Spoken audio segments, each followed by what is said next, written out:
Hello and welcome to Sticky from the Inside, the employee engagement podcast that looks at how to build stickier, competition-smashing, consistently successful organisations from the inside out.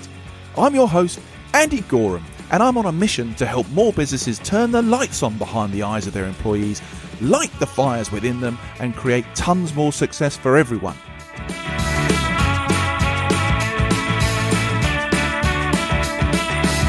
This podcast is for all those who believe that's something worth going after and would like a little help and guidance in achieving that. Each episode, we dive into the topics that can help create what I call stickier businesses. The sort of businesses where people thrive and love to work, and where more customers stay with you and recommend you to others because they love what you do and why you do it. So, if you want to take the tricky out of being sticky, listen on. Okay then, today we are turning up the volume on a topic that we've never covered before on this show, and that is the role that music plays in creating belonging and engagement in organisations. Now, I can already hear some of you saying, what on earth are you on about? Now, stay with me here. Picture this. You're at a concert. The lights dim, the crowd hushes, and the first note of your favourite song fills the air. Instantly, you feel connected, not just to the music, but to everyone around you, sharing that same moment. That's the power of music. It transcends language, breaks down barriers, and connects us on an emotional level. Now, what about this? What if we approached employee engagement and workplace culture the same way we approach music? What if, instead of dry presentations, generic sets of value statements, and expecting everyone in the organization to be just as excited or as drawn to the words as the exec team who put them together are, we use the universal language of song to create real emotional connections with our teams? How cool would that be? Today, we're exploring this idea with a very special guest who's actually doing this right now with organizations all over the world. I'm delighted to have Sam McNeill from SongDivision with me today to show us how to pump up the connection, belief and meaning behind such things with songs written by the employees themselves. Think about it. How often do corporate values feel like a list of meaningless, forgettable words on a wall, a lanyard, a screensaver, or God forbid, a mouse mat? What if those words could be brought to life through a melody that resonates with every individual in the company? What if, instead of another team building exercise, your next company meeting ended with everyone singing a song they'd helped create, feeling more united, inspired perhaps than ever before? Not convinced? Well, we'll dive into the science and psychology behind why music is such a powerful tool for engagement. We'll explore the challenges and triumphs of turning skeptics into believers, and hear some incredible stories, I'm sure, from around the globe on the impact that this approach has had. So get ready to rethink employee engagement and organizational culture in a way that's anything but ordinary, because today we're not just talking about values, we're singing about them. Welcome to the show, Sam. Thank you. What an intro. That was brilliant. I love it. You've hit. I don't think we need to do it. I think you've nailed it. No, not at all, my friend. Not at all. This is a conversation since we first met, it seems ages ago now. Yeah. This is one of those conversations that I've been really, really excited about because it's so different. And I think for some people, so challenging. And yet, we've got to do something in this world of engagement and culture that moves the dial. And I genuinely think this is something so interesting. I've used the word pumped too many times in this intro already, but I'm pumped to understand more, my friend. I'm really pumped. I still get as excited about it as the first event I did in 2008. I love it.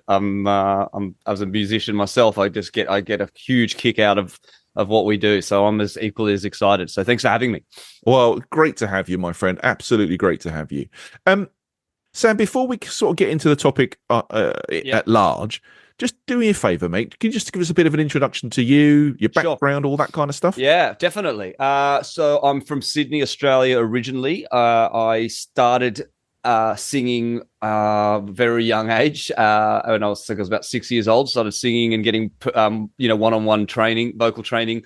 And then I was at a school called St Andrews in Sydney, which is a very famous choir school, St Andrews Cathedral School. Had a scholarship there through school. Actually, then spent 5 years singing in the Opera Australia chorus, and got a degree in classical voice from the Sydney Conservatorium of Music. At which point, I basically haven't done any classical music since.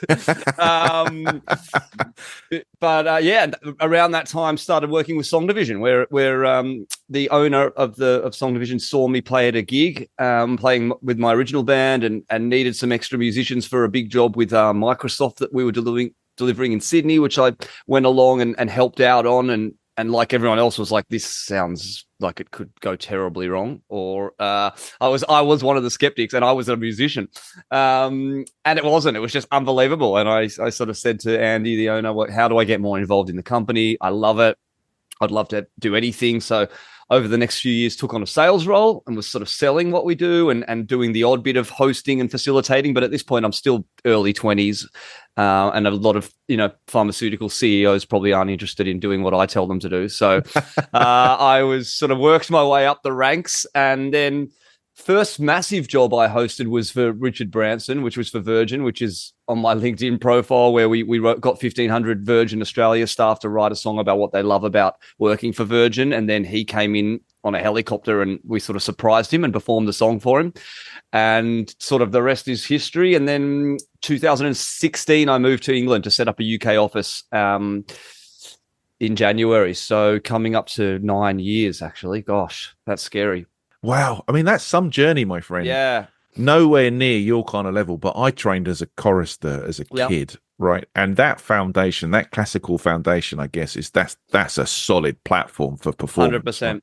100%. I learned everything. Shout out to my choir master, Michael Deasy, who taught me everything from sight reading to holding your own harmonies, breathing technique, how to understand key signatures and time signatures, and being in a choir, that it is that ultimate sort of sense of unity when it's 4, 5, 6 part harmonies. It's and then throw in that doing it in a cathedral. Not that I was particularly religious, but just that whole that power behind it all with the big organ. Yeah, pretty. I mean, I got goosebumps now. I'm still thinking about it. I'm with you, mate. When you sing in a cathedral, that when all those harmonies come together and the sound that a cathedral kind of resonates. That's unbelievable. That's some eerie stuff. Yeah, I did two choir tours to England in 95 and 98, and so I've sung at all the big hits. I've done St Paul's, Westminster, St Albans, Canterbury, York, Salisbury. We got to sing at all of them, and they're all equally stunning, beautiful, acoustically, and obviously architecturally. So yeah, I love that time in my life. Oh, it's amazing. I got to sing at Westminster Abbey for a select choir for the Queen, old Queen Mother. Wow. Yeah. In Awesome. fact, actually, the Brits, or some of the Brits on this show, might remember that the night she swallowed a fishbone was kind of like a famous night. That was the night I was in the. Really? I don't think it was because of me, right? I kind of hope it wasn't. Again, well, I know we'll go into it, but just those music and memories, it's just incredibly special times. I bet we absolutely will drill into that memory pit, because I think that's a big thing. So look, with SongDivision itself, Sam, what was it they were trying to do? Because who wakes up one day and goes, "Oh, do you know what? Let's wander into some corporations and get people to write songs." Yeah. What was the genesis of everything? That's a great question. So going back before my time, SongDivision BS, but before Sam. So Andy Sharp, again, still a director, founder, absolute legend, fearless leader. He was signed to a band in London. Got to get this story right. Signed to a label in London, Alberts, who owned AC/DC's catalogue and looked after them. Don't even know exactly what happened. Didn't happen. Like most bands, it all fell apart, and they ended up leaving. And he moved back to Australia, and then was actually working at IBM, being put through an MBA there, and was obviously still doing some music and songwriting and composing for ads and things like that, but also was privy to some pretty horrible team building, as far as I'm aware, which, corporate team building, scavenger hunts, amazing races, untying big balls of wool. I don't know what you do. You're chucking a couple of blindfolds. You've got it all done. Exactly. And he was asked to go to an indigenous music festival in Australia, in Alice Springs, where they were going to write songs with Indigenous kids to empower them about their story and about their life, their day-to-day life. So he went and did that at a festival. Basically, what happened was he told a friend about it, and his friend ran a telecommunications company, like a small telecom team of about 20 people, and he said, "Could you do that with my team in a studio?"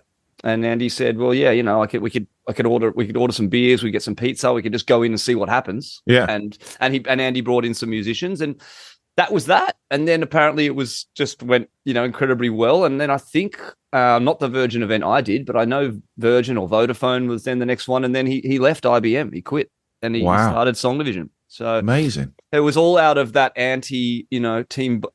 team bonding and team building gets such a bad rap, doesn't it? Yeah, sometimes unfairly, right? Sometimes fairly. Yeah, sometimes people are just going through the motions, right? And there's really no connection to what's actually going on. And I think the word connection is something we'll keep cropping up today, because I think that's what's so interesting about what you guys are doing. I did mention in the intro, which I think is a good thing to maybe cover off, something about science and psychology of music and why this works with team engagement and meaning and that stuff. From your perspective, Sam, why does music work in this area? Well, we've always known that it works, but it's only would have been in the last, I'd say, 5 years or so that we've personally, invested quite heavily into the research behind the science of music and what it does to the brain individually, and then what it does for groups and communities. So without going like too far into it, there's a few things that are happening when we sing as a group or perform as a group, or when we go to a concert and watch music as a group or individually. Actually, we're releasing oxytocin in our brains. So that's the first thing, which is an incredible chemical that activates the prefrontal cortex.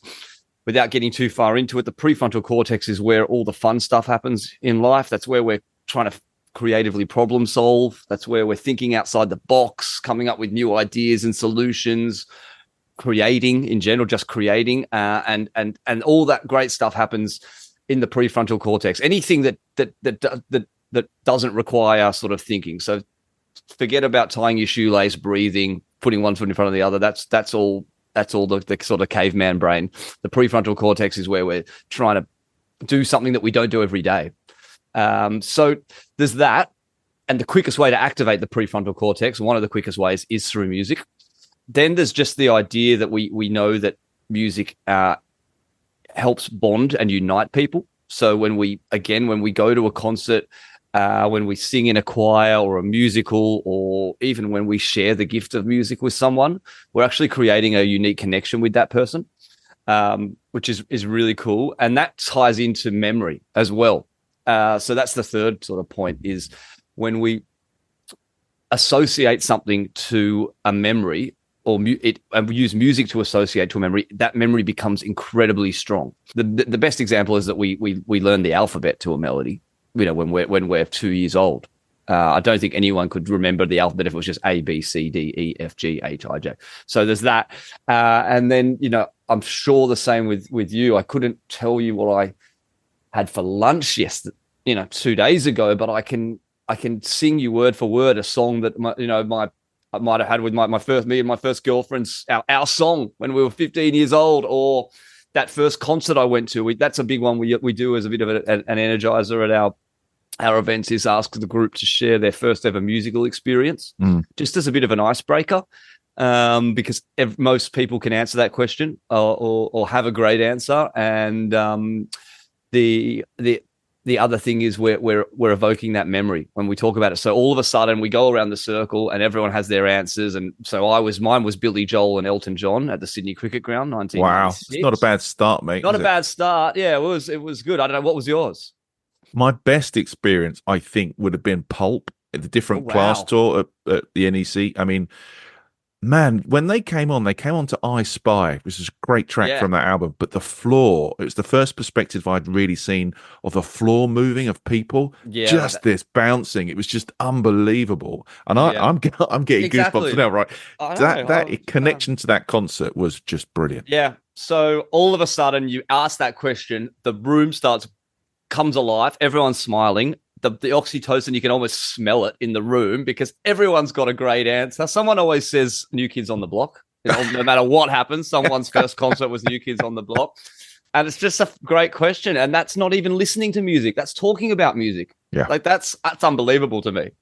So yeah, they're the main touch points of why it works so well.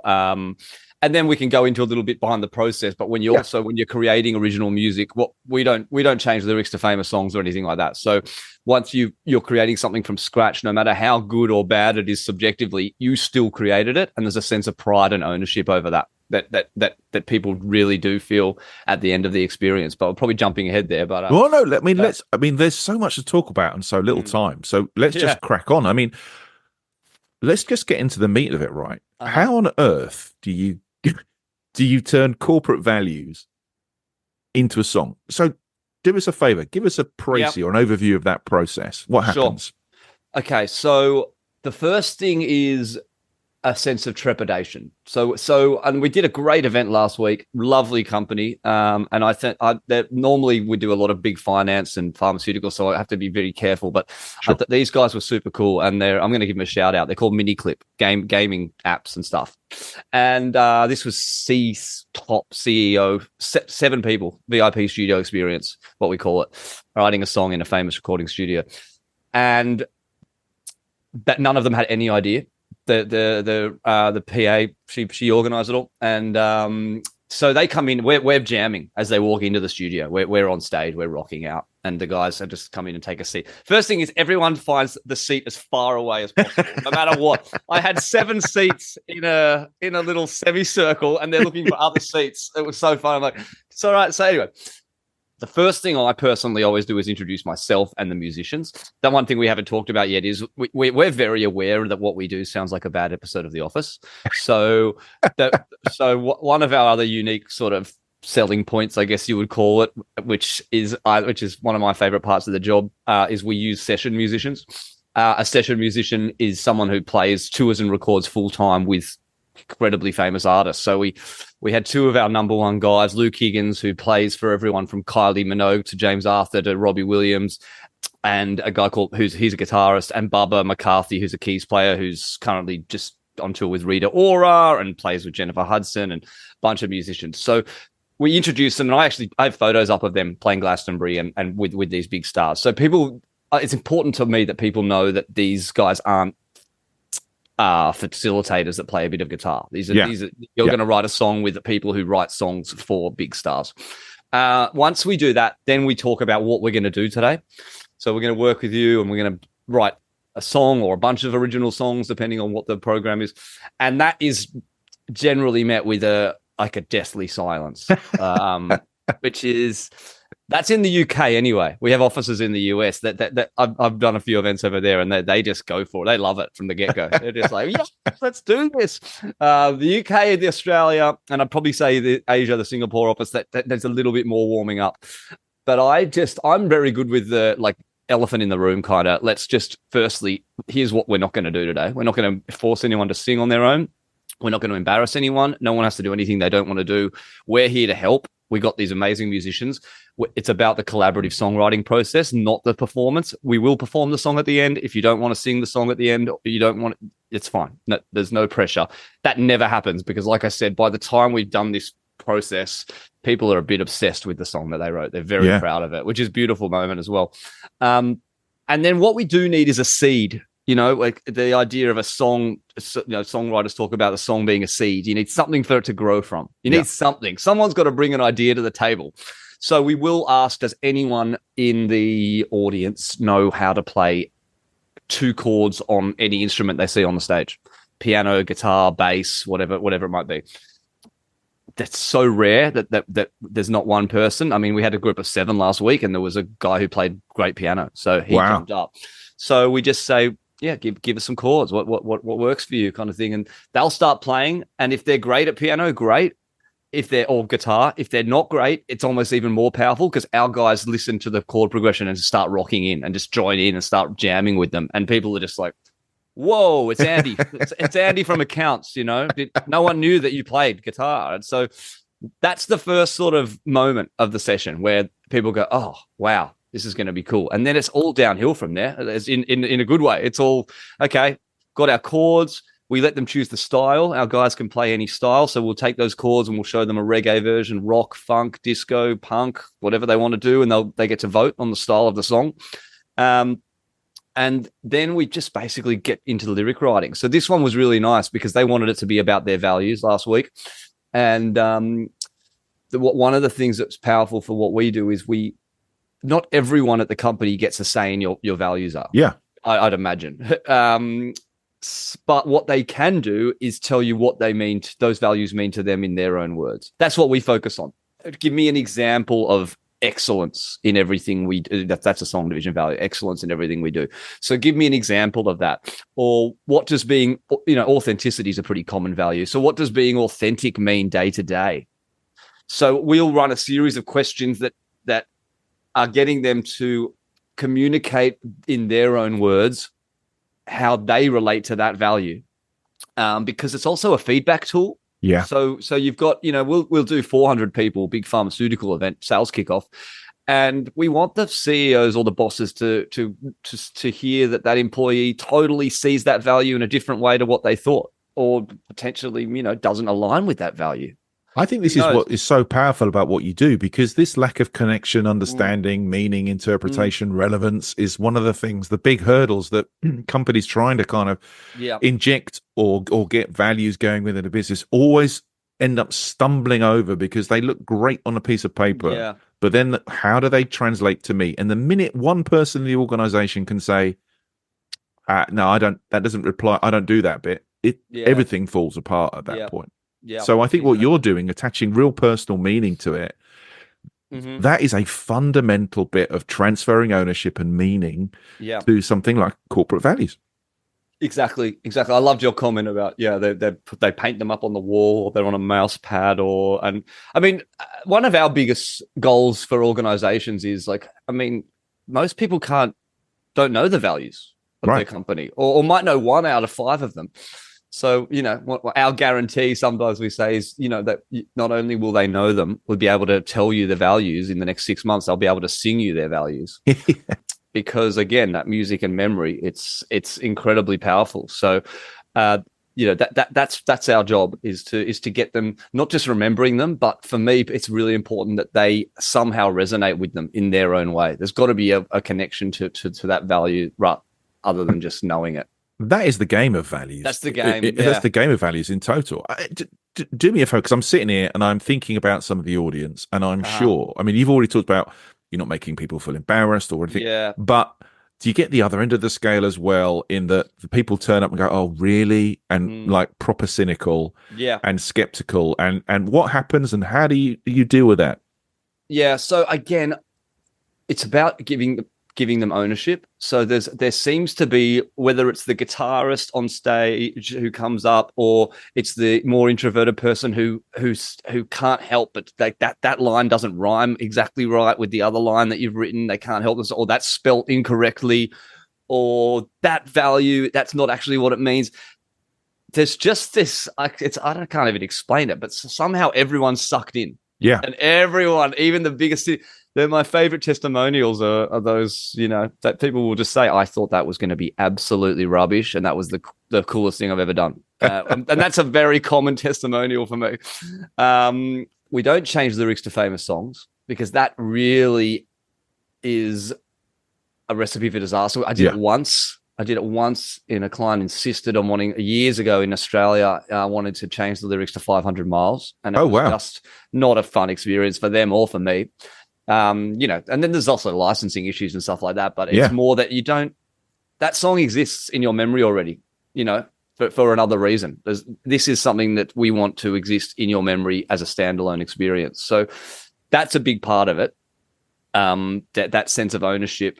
It'd be like doing paint by numbers. Yeah. Like, okay, looks great, but I know I didn't create it, and there wasn't a lot of effort and struggle involved. Whereas I did a painting class in lockdown. I'm a terrible artist, like painting artist, and I still was really proud of what I made. I painted this, light flower, and it's horrible, but I was super proud of what I created. There was a struggle there. There was a. You've given something of yourself, haven't you? I mean, Exactly. I think this is the thing. You've given something of yourself. There's a real connection to it.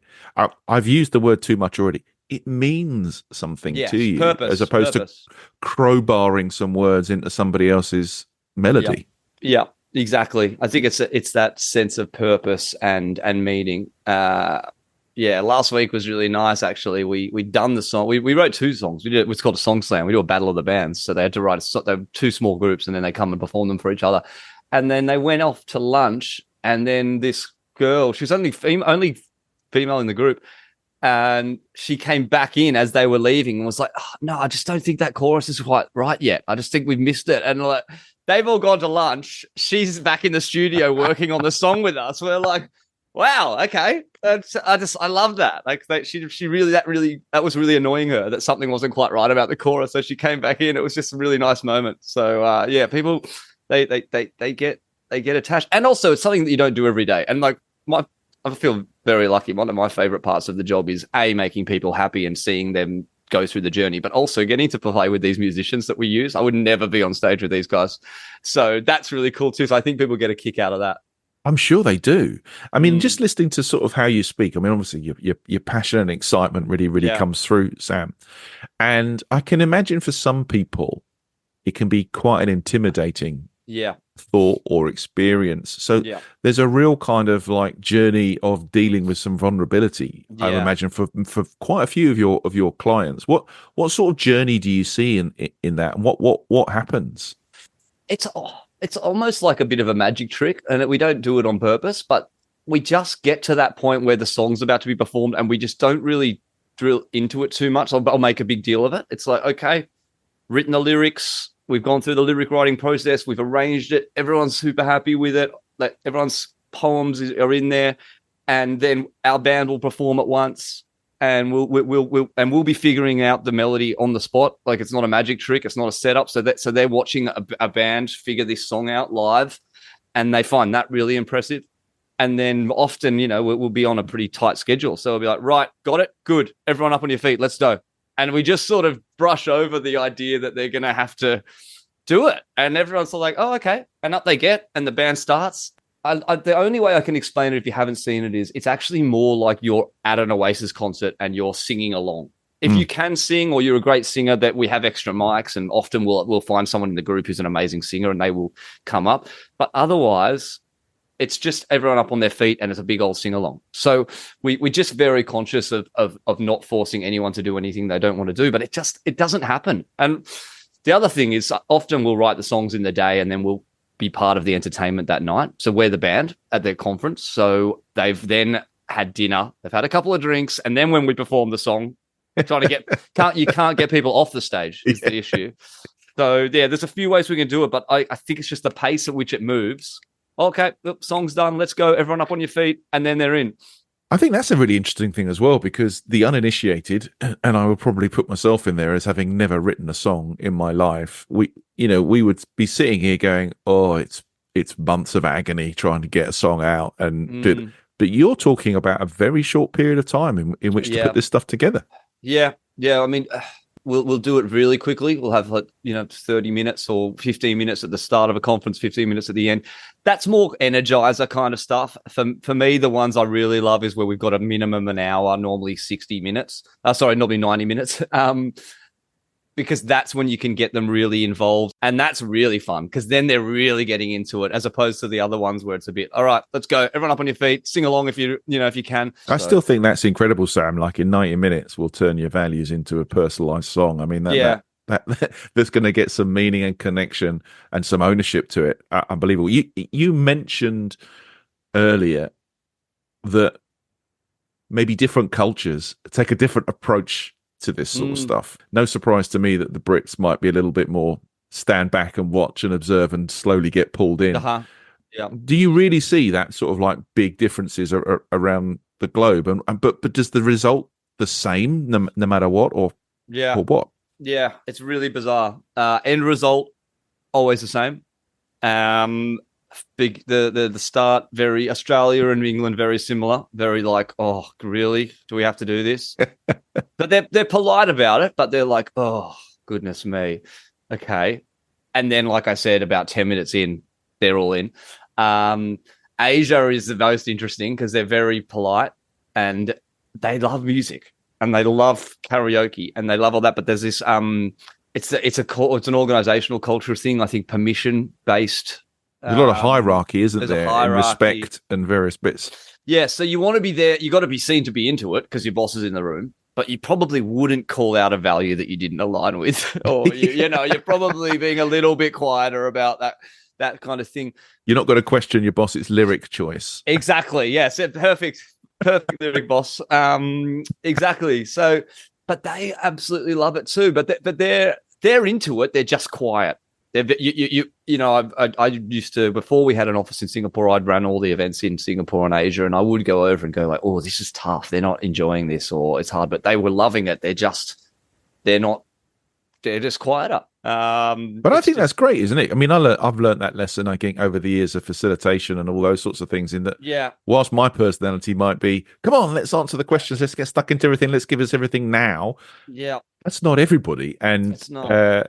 Sometimes those reflective, measured personalities very helpful for sitting back and seeing what's going on and then come through with a truth bomb or a kind of nice bit of summary, or maybe for you a kind of observation of a lyric or something like that that really helps a group. Yeah, and we've done them in 15, I think it's 16 languages now as well. So they really, even if the whole song's not in Mandarin or Cantonese, we'll make sure that there's some phrases that are in there, and they love that. They just want to feel included. Like who doesn't want to feel like that's that sense of belonging. So, we did this job with HP actually. It was a song slam. So it's one song in English, one song in Japanese, one song in Mandarin. Okay. And they said it's good, but just because we're going to perform the songs after dinner, they just said we got to do that soon because the Chinese group they leave straight after dinner. They don't stay for the dancing set. They're always leave straight. So we've got to make sure we do it. Anyway, halfway through dinner, this group of Chinese, like 6 or 7 of them said, "Do you reckon we could get up and sing some Chinese opera after dinner?" I said, "Of course, yeah, of course." So the client just could not believe it. They were just like, these guys do not say a word. They stayed for the party sets. They got up and sang a Chinese opera. It was amazing. And I think that people just have these assumptions and not prejudices. That's probably a bit harsh, but these assumptions that, they won't want to do that, or they'll go home after dinner, or they won't get up on the stage. Well, have you ever asked them? Have you ever invited them onto the stage? So that was, I just only remembered that just now. That was really cool. I mean, you must see some sort of relationship belonging changes happening within groups when they're going through this process. I mean, what's that like to observe?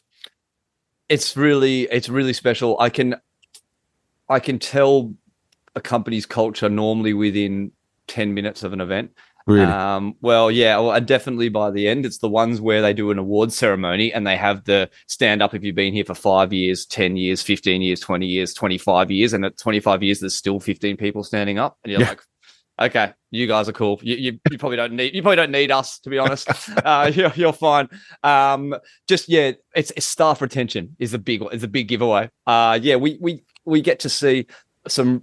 It's mostly positive, to be honest. Most people who book SongDivision, they don't need to be convinced of the investment in people and values and engagement. So we're very rarely doing it with a company who has terrible culture, because if they do, they probably see our price point and go, no, that seems like a waste of money. It's like, okay, you're not right for us. You don't get it. You need to have some level of understanding of how important employee engagement is. And most companies we work with have that already. So we're just there to strengthen it.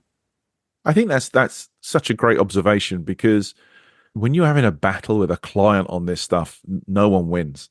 No one wins. There has to be the sort of an innate desire to do something, but perhaps not know how to do it, or it's failed for some reason, or you struggle to get stuff, which is where I think I'm so fascinated by what you do, because it's such a different mechanic to trying to get to the same end goal here of coming together around a set of common values that helps everybody, adds value to the business, gets us where we're going, but we feel connected to.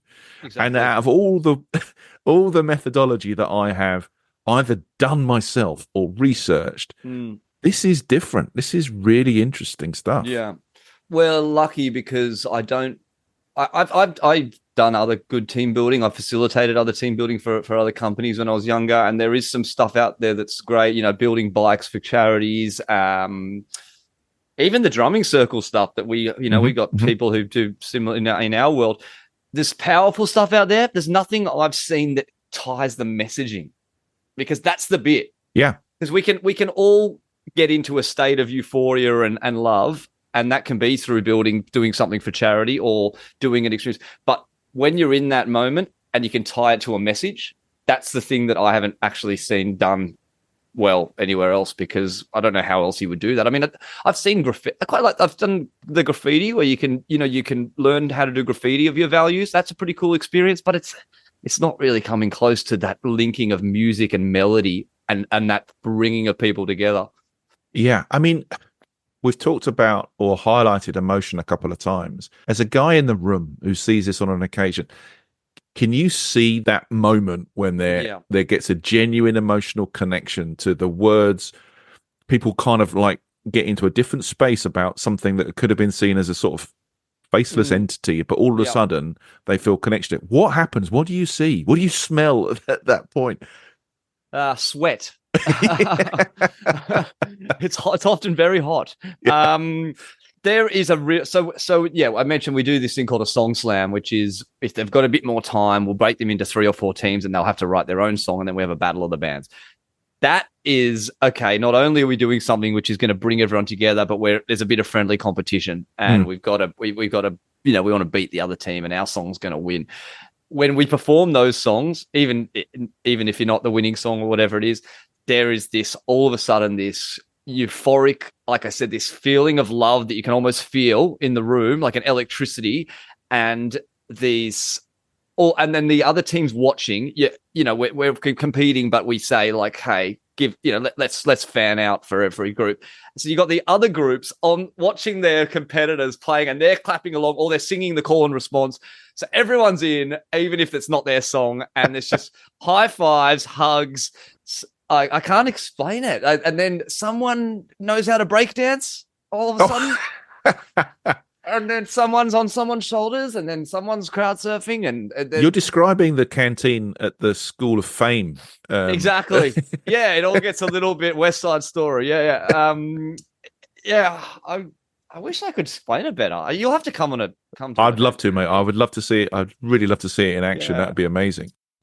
Before we sort of like think about wrapping this conversation up, which I don't want to do, but what do you must get some great feedback post events about impact and what's changed. Have any spring to mind that you think you'd love to share with the world? Yeah, well, we get a lot of we work a lot with repeat clients because they've had the experience and and we'll do something different with them. We'll do another music-based experience, or we'll revamp the song or things like that, which is really like lovely feedback. We don't do a lot of one-offs. Once someone works with us and they see what we can achieve and that relationship, it's super healthy. So that's like, for me, just really lovely feedback. We don't do a lot of one-off events with clients. And then there's just like, I'll get, one of the best ones was actually, we did a job with Spotify, and this is back in Australia years ago. And then 3 years after that, I was at a pub and I got quite violently grabbed by the guy behind me. And I was like, oh gosh, what's going on here? And he like spun me around. He's like, you hosted that Spotify event. And he just started yelling this song at me in my face, this Spotify song we'd written. And I was like, wow, okay. Because it does, we say that you'll be able to sing the song for years to come. And then that actually happened. So, and I will wake up in the night singing songs about Nedtronic and Bayer and HSBC as well. That they are annoyingly catchy and they will stick in your head. We try and we do customer surveys, feedback. We get all that kind of stuff. We did an event recently, and I definitely can't say who that one was, but it was really nice because it was a beautiful conference. It was a 3-day event, and the conference itself got a 4.8 out of 5 rating from all attendees, wow. and our session got 4.9. Brilliant. So it was just like, and that was a really fun one. I walked on stage and they'd set up the room like it was like a Ronnie Scott's bar. Oh, well, cool. And it was 8 in the morning or maybe 9 in the morning, and some rough heads, and they came in, the room was all dark, and we were playing like a funk jam, and they were up for it from the get-go. And that was nice. But actually, funnily enough, half the group had flown over from America. So the catalysts were in the room then. Yeah, so I was like, all right, meet the band, put the photos up. They're just going nuts. It's like 9 in the morning. They said, we're going to write a song. Yeah. I was like, oh, this is going to be... that's exciting. Like, this is going to be easy from the get-go. But yeah, generally the feedback is you guys came, part of my language. I thought that was going to be crap, and it was the best thing I've ever done. And also people are still buzzing, like weeks, months later, people are still buzzing. We play this, we record the songs as well for them. You get a professional recording of the song afterwards, so they can do what they want with them, but they'll often play them at their quarterlies and their meetings. And I think there's a real genuine appreciation, which is really nice with our clients. Like, I wouldn't say we all become friends, but there's a rapport there and an equal business stature that they're like very appreciative of what we did. Like, you really came in and made a difference, and they appreciate that. And I think this is the thing, right? Because if we really want to achieve employee engagement, productivity, culture change, whichever goal we're after, for me, in all the work that I lucky enough to do, it all comes down to belief and connection, right? Mm-hmm. If you've got those things, then you can commit to doing the things that the business needs to kind of do and you feel comfortable doing. And it seems to me like you're wrapping all this up in something very different and very fun, and really getting that sense of connection, meaning, and belonging, which is, we'd all love that when it comes to this stuff. Well, that's why I thought what you do is so interesting. I mean, when we met, because I didn't know you, and I didn't know what sticky from the inside even really meant. and that is everything. That's what we're all about. Is your people are what makes an organization great. We're very big on that. We live and die by what we sell. We have very strong values at SongDivision. We've got a very strong culture. If we didn't do what we're saying that we're trying to do for other companies, we didn't do it ourselves, it wouldn't work. Yeah. So we're in. We're bought in. We do it. We write songs. We have our company retreat every year, and we'll do a session just to keep us all on our toes. We'll take turns in hosting, which is fun because you've got a bunch of musicians in the room who it's probably your toughest audience. But we are we're a team. We're a global organization that really go above and beyond for each other, and a very close knit company. And so we're trying to be exactly what it is that we're creating for other organizations. And I just loved that idea. I'd never heard of the concept of sticky from the inside.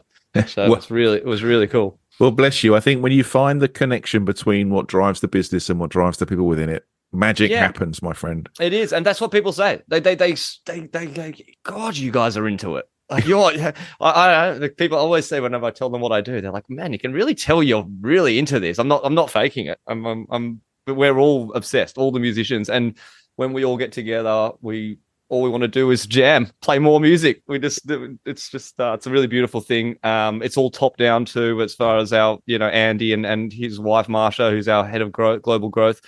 Just gorgeous people.